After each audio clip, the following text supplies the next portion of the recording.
आप देख सकते हैं यहाँ पर जो है शाहीन बाग का जो ये नाला है हरी कोठी को जाता है, उसकी सफाई चल रही है जेसीबी से। अरीबा खान जो यहाँ की पार्षद हैं वह समय पर पहुँची हैं। हालांकि अरीबा ने चुनाव के दौरान काफ़ी वादे किए थे, काफ़ी बातें की थी और उसी पे हम जानने की कोशिश करेंगे कि अरीबा कैसे कर रही हैं और क्या कर रही हैं। अरीबा, आज आप स्वयं यहाँ पे पहुँची हैं और आप सफाई का पूरा निगरानी और मुआयना कर रही हैं, क्या कहेंगी, कितना बड़ा चैलेंज है? हालांकि लोगों को ये लगता है जो उम्मीदें आपसे थी वो पूरी तरह से पूरी नहीं हो पा रही। देखिए, चैलेंज सिर्फ हमारे पास एक ही है कि हम अनऑथराइज्ड एरिया है, हमारा पूरा जो वार्ड है 99% अनऑथराइज्ड है। इसमें प्रॉब्लम हमें बस ये आती है, अनऑथराइज्ड होने की वजह से हमें वो फैसिलिटीज़ नहीं एमसीडी की तरफ से मिल पाती हैं जो कि ऑथराइज्ड एरियाज़ को एमसीडी प्रोवाइड करता है। लेकिन उसके बावजूद हम अपने लेवल पे पूरी कोशिश कर रहे हैं कि जितना हो सके उस काम को हम अंजाम दें। अभी आप देख रहे हैं डीसिल्टिंग चल रही है नाले की। जो नाला 5 साल में एक बार भी साफ़ नहीं हुआ था, उसको हमने 10 महीने में 2 या 3 बार उसकी डीसिल्टिंग प्रोसेस हमने कर दिया है। अब क्योंकि 5 साल में एक बार भी साफ़ नहीं हुआ था, तो एक बार में तो वो अब साफ़ नहीं हो पाएगा। वो कंटिन्यूस उसकी हर कुछ महीने में डीसिल्टिंग करनी पड़ेगी, तभी जाके ये पूरी तरीके से इसकी सफाई होगी। अभी हमने रमज़ानों में भी करी थी डीसिल्टिंग, 1-2 महीने पहले भी जेसीबी लगी थी थोड़े सेक्शन में। आज आप देख रहे हैं अभी 2 दिन से फिर जेसीबी लगी हुई है यहाँ पे। तो थोड़ा थोड़ा करके हम कर रहे हैं जितना। देखिए, 5 साल का जो काम बिगाड़ा हुआ है उसको आप एक दिन में नहीं ठीक कर सकते या कुछ महीने में नहीं कर सकते, हमें भी थोड़ा वक्त लगेगा, लेकिन इंशाल्लाह कोशिश कर रहे हैं कि उसको सुधारें पूरी तरह से। अरीबा, आप कह रही हैं 5 साल का बिगड़ा हुआ काम 2 दिन में ठीक नहीं हो सकता। मोदी जी भी यही कहते हैं 70 साल का बिगड़ा हुआ काम 7 दिन में ठीक नहीं हो सकता। नहीं तो अच्छा, चलिए आपकी बात पे मैं कह रही हूँ, आज हाई टेंशन पे 4 दिन से पानी भरा हुआ था। ट्रैक्टर जो है, जो पंप लगा हुआ है, पानी जो नाले का बाहर फेंकता है, वो पंप 4 दिन से बंद पड़े थे। पब्लिक परेशान थी, उसको क्यों नहीं वहाँ, यहाँ आप लोग भी, मैं आपको भी कह रही हूँ और मैं बाकी मीडिया चैनल्स को भी कह रही हूँ, आप लोग ये चीज़ें कवर क्यों नहीं करते? आज हमने वहाँ पे सुपर सकर मशीन लगा के सफाई कराई, वहाँ पे ये निकल रहा है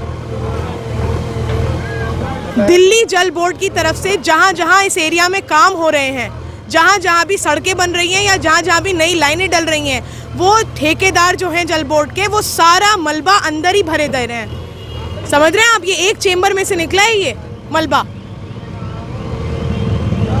दिल्ली जल बोर्ड मेरा काम है? दिल्ली जल बोर्ड तो मेरा काम नहीं है, सीवर तो मेरा काम नहीं है। जो काम हमारे हैं हम तो उन्हें कर रहे हैं, लेकिन ये हमारे लिए परेशानी क्रिएट कर देता है क्योंकि ये लाइनें नाले में कनेक्ट हो रही हैं। ये जो लाइनें हैं जल बोर्ड की, ये नाले में कनेक्ट हो रही हैं, इनकी वजह से नाला चौक हो रहा है। तो जब तक ये लाइनें साफ़ नहीं होंगी, नाले की डीसिल्टिंग कराने का भी कोई फ़ायदा है नहीं। मैं ये समझाना चाहती हूँ थोड़ा सा लोगों को। अवेयरनेस की थोड़ा ज़रूरत है इस एरिया में। लोगों को ये समझने की ज़रूरत है कि जब जल बोर्ड के अधिकारी इस इलाके में काम करते हैं, आप उनकी गर्दन पकड़िए, आप सर पे खड़े होकर काम कराइए, क्योंकि आपके पीछे वो ये करके जा रहे हैं और परेशान अल्टीमेट यहाँ के लोग हो रहे हैं। अब आप यही देखिए, अब यहाँ पे ताज साहब खड़े हैं, ये सुबह से यहाँ सिर्फ एक ही काम कर रहे हैं कि गाड़ियाँ हटवा रहे हैं। लोग गाड़ियाँ हटाने को तैयार नहीं है। हम खड़े हैं जेसीबी और वो लेके सफाई कराने के लिए, लोग गाड़ियाँ हटाने को तैयार नहीं है। हम भी थोड़ा सा कोऑपरेशन पब्लिक की तरफ से चाहते हैं, तभी हम भी उनके साथ कोऑपरेट करके काम कर सकेंगे इस इलाके में। अरीबा, जिस रोड पे आप खड़ी हैं ये हरी कोठी का रोड कहलाता है, लेकिन इस रोड की अगर आप हालत देखें तो धूल ऐसे उड़े से लगता है कि जो अगर दिल्ली में पॉल्यूशन लेवल 300-400 है तो ओखला में 1400 बताया जाता है। नहीं है, बिल्कुल, मैं तो कह रही हूँ उसके कई रीजंस हैं। ये लाइनें, पाइप आप देखेंगे, आगे जाइए पाइप पड़े हुए हैं पूरी सड़क पे, जगह जगह पे बीच बीच में बड़े बड़े पाइप डाल रखे हैं। सालों से ये कह के कि ये नाले में डलना है, नाला बंद होना है, उसकी वजह से सही तरीके से झाड़ू नहीं लग पाती है। बीच बीच में हर जगह पे इस तरह के ऑब्स्ट्रक्शंस हैं जिसकी वजह से पूरी तरीके से झाड़ू नहीं लग पाती। आप सामने कैमरा करिए, ये गाड़ियाँ दिख रही हैं आपको, कैसे बीच में से आदमी झाड़ू निकालेगा? तो देखिए, हम कोई जिम्मेदारी से मना नहीं कर रहे हैं, जो हमारा काम है हम वो करना चाहते हैं, लेकिन हमें कोऑपरेशन भी चाहिए यहाँ के लोगों का, तभी हम सही तरीके से उसको एग्जीक्यूट कर पाएंगे।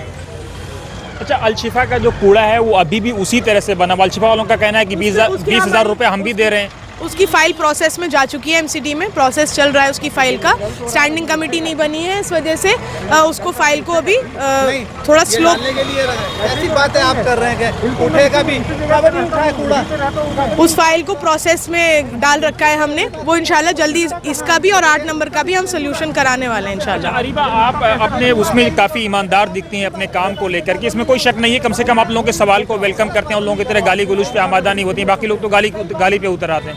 लेकिन क्या आपको चैलेंजेस क्या है एमसीडी, क्योंकि एमसीडी में आपकी सरकार तो नहीं है, आप अकेली पार्षद हैं यहाँ से, तो क्या चैलेंजेस आपके, क्या एमसीडी कोऑपरेट नहीं कर रही है? आप आम आदमी पार्टी और कांग्रेस का कोई टकराव है? चैलेंजेस देखिए, आम आदमी पार्टी की सरकार होने के चैलेंजेस ये हैं हमको कि अभी जब पोल्यूशन का AQI जब बढ़ा यहाँ पर, वहाँ भी सब यही डाल दिया। जब पोल्यूशन AQI दिल्ली में बुरा हाल था, जब यहाँ ग्रैब 3 और ग्रैब 4 लगा, तो एमसीडी की तरफ से जो पानी के छिड़काव की गाड़ियाँ हैं या जो भी इस तरीके के वहाँ से किसी तरह की जो भी, हमें आम आदमी पार्टी की सरकार होने की वजह से हमें ये प्रॉब्लम आई कि हमारे एरिया में हमें कुछ नहीं मिला, ना हमें छिड़काव की गाड़ियाँ अवेलेबल कराई जाए। जब हम मांगे छिड़काव की गाड़ी, पानी छिड़काव की, तो ये कहते हैं कि वो हॉटस्पॉट्स पे लगी हुई हैं। हॉटस्पॉट्स पे जाके जब देखा उन गाड़ियों को, तो वो एक ही सड़क पे सीधा जा रही हैं, घूम के आ रही हैं, सीधा जा रही हैं, घूम के आ रही हैं। हार्डली 500 मीटर का जो एरिया है उसको ऐसे और ऐसे कवर कर रही हैं वो, सुबह से लेके शाम तक। तो हमको तो ये थोड़े से चैलेंजेस आ रहे हैं कि आम आदमी पार्टी की सरकार खुद तो काम करना चाहती नहीं है, हम कर रहे हैं तो उसमें भी कोशिश कर रहे हैं अगर हम कि हमारे एरिया में छिड़काव की गाड़ियां आ जाए और ये सब थोड़ा सा हमें भी हमारे लोगों को भी आराम मिले, तो वो हमें अवेलेबल नहीं करा रहे हैं उस तरीके से जितना होना चाहिए। कमियां हैं बहुत एमसीडी में, क्योंकि कमिटीज़ अभी तक नहीं बनी है, इसलिए बहुत सारे काम अभी भी रुके हुए हैं, लेकिन हम तब भी कोशिश कर रहे हैं। ये अभी डीसिल्टिंग का भी हम अपने बजट से करा रहे हैं, जो एमसीडी का एक तो होता है जो एमसीडी का बजट है, एक काउंसलर बजट जो मिलता है, उस काउंसलर बजट से हम लोग ये काम करा रहे हैं। और थोड़ा काम हम एमसीडी से भी हेल्प ले रहे हैं, जो हमारे जोन लेवल पे डीसी हैं उनसे भी हम थोड़ा हेल्प ले रहे हैं, लेकिन कोशिश चल रही है कि जैसे तैसे करके काम होता रहे इस एरिया में। अच्छा, एक आखिरी सवाल, लोगों से आप किस कॉपरेशन की उम्मीद रखती हैं, क्योंकि हरी कोठी रोड पूरी तरह से पार्किंग बन चुकी है? लोगों से देखिए, अभी आप जाएंगे नाले वाली रोड, अल्लामा शिबली रोड पे जाइए आप, मेरे ख्याल से जब से वो पार्क बना था तब से उसकी सफाई नहीं हुई, कभी नहीं हुई। मैं बल्कि मुझसे मत पूछिए, आप वहाँ के रेजिडेंट से पूछिए जिनके घर उस वाली रोड पर हैं, जो फ्लैट्स बने हुए, आप एक एक घर में जाके पूछिए लोगों से, कभी उस पार्क की सफाई नहीं हुई। हमने अभी कम से कम 60-70 डंपर पिछले एक हफ्ते में लगातार रात में काम हुआ है, 60-70 बड़े वाले डंपर कूड़ा निकला है उसमें से। हमें थोड़ी सी बाउंड्री तोड़नी पड़ गई क्योंकि उसके अंदर इतना कूड़ा था कि वो निकलने का रास्ता नहीं था उसके। 60-70 डंपर हमने उसमें से उसको बिल्कुल साफ करवा दिया है। हम थोड़ा सा ये कोऑपरेशन लोगों से चाहते हैं कि आप दोबारा, मेरी एक तो ये अपील है कि उस पार्क में दोबारा कूड़ा मत डालिए प्लीज़। कोई एक पॉइंट बना दीजिए, सड़क पे ही बना दीजिए कोई एक छोटा सा पॉइंट जहाँ से कलेक्शन आसानी से हो सके। हम अपना टिपर उधर से गुजरवा देंगे, वो कलेक्ट कर लेगा उसको। लेकिन अगर आप एक बाउंड्री के अंदर कूड़ा डालेंगे तो वो हम कैसे कलेक्ट करवाएंगे? जो लोग जगह जगह, क्योंकि कूड़े का ये एक रहता है कि कहीं पे भी थैली उछाल देते हैं, कहीं पे भी कूड़ा डाल देते हैं, प्लीज़ मेरी रिक्वेस्ट है एक पॉइंट बना लीजिए ताकि हमारे लिए आसानी हो जाए उसको उठवाने में। हर 10 कदम पे एक इतने ढेर उठाने में मुश्किल होती है। अरीबा, लोगों की जो कमियां हैं, लोग सड़क से घर से सड़क पे कूड़ा फेंक देते हैं, ये मैंने अपनी आंखों से देखा है, 2-4 बार मेरे ऊपर रात में पड़ गया कूड़ा। इसको कैसे, इस चैलेंज को कैसे आप दूर करेंगे? लोग अपने घर की गंदगी सड़क पे, लोग अपनी गंदगी जो है सड़क पे फेंक देते हैं, इसको कैसे अवेयरनेस चलाएंगी? 100 रुपया कूड़े वाले को नहीं देते हैं। मैं क्या, 5 साल के बच्चे को भी पता है कि रैपर सड़क पे नहीं फेंकना है, तो बड़े बड़े लोगों को मैं क्या अवेयरनेस की वो दूँ? आप ये बताइए मुझे। भाई 2-3 साल का बच्चे को भी ये पता होता है कि कोई चीज़ खा रहा है तो उसका रैपर सड़क पे नहीं फेंकना चाहिए, गलत बात होती है, डस्टबिन में डालना चाहिए। यहाँ के लोग माशाल्लाह समझदार हैं, उन्हें मालूम है। लगता है ये बेहिस हो चुके हैं, मुर्दा हो चुके हैं। देखिए, क्योंकि यहाँ पे एक सिस्टम चला आ रहा है ना, कभी किसी ने इस बात पे ध्यान ही नहीं दिया कि लोगों से अपील करी जाए कि आप ये मत करिए, सिस्टम के तरीके से करिए। और सिस्टम था भी नहीं यहाँ पे कभी पहले। सिस्टम होता तो सिस्टम के थ्रू शायद लोग भी करते, लेकिन अब हम अपील कर रहे हैं लोगों से कि थोड़ा सा आप हमें इसमें असिस्टेंस दीजिए, हमें हेल्प करिए, तो हम इसको इंशाल्लाह अच्छे तरीके से हम भी मैनेज करें। बहुत शुक्रिया।